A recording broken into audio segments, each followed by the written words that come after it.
abaleke kumia ejagbal anglonga ekemia gwa jembe mia agere dosun la viu gere oje mi ponklewa de kere madam adun madam wa de opo anyawa gbona mi aleke dosun vi oko dosun mi leke oko dosun lo gbo o sun re wa chi de mo wo dosun hey yo vilo shi afi over dosun for leke oko wo ha me so leke oko anyi nom le dosun pa ko madam de kare kale gbonye anti won ko de Meruku nkonye Anita po ha kubo.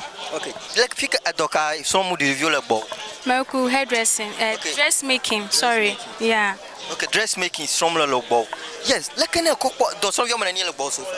Meruku amaton. Wow. Yes, like any cockpot, the view per Bovava, one from the dia. Upper Amabubu, Antonia, honorable Richard Kwame Sepulveda, a dopa mumabua, ever do few voila, no papa, you soon want the car ever, Wakafiaba, you, madam. Aliwa Bobodem Yatasuma, like any bow.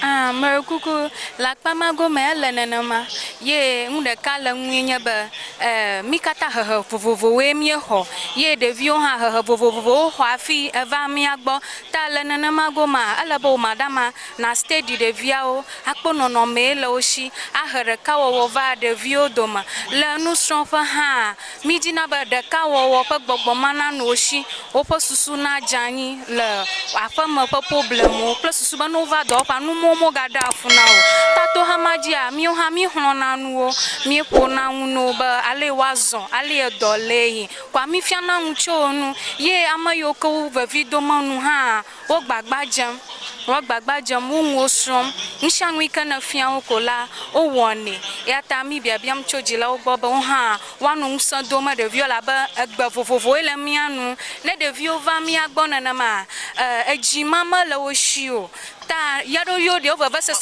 ko agar do viloshi asronoshi on shan to pom afiva gbo ta na onye ba obi ogere tetera magite na ma anyenwi kare na afuro na ma ada na afu aka adolia na over do pa na mikpo no mama no ko alaba na hidden chi nkenye problema oh that she very soon la agodoga la problem mama adolia na pepere nwa da li ha mi woni no klosusu bo pa susu na jani na nwi ka jimola opashi atanke ta mashi atianke elaba enye nwona nwike otugado la chomo akpono bona jagba adoje na Everlove TV akpene bangbo want to subscribe to Everlove TV on Facebook or YouTube Meruku anyama efifia maseme tanene ya fuma kwa na jagba na call phone kuna subscribe to Everlove TV on Facebook and at the same time YouTube akpe na mikaka.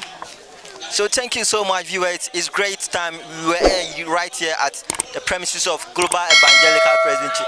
So we're trying to interact with various madams. So we'll be having two madams and then text in chat to them. Thank you so much for subscribing to Everlove TV. Remember, Everlove TV, we are here for the good.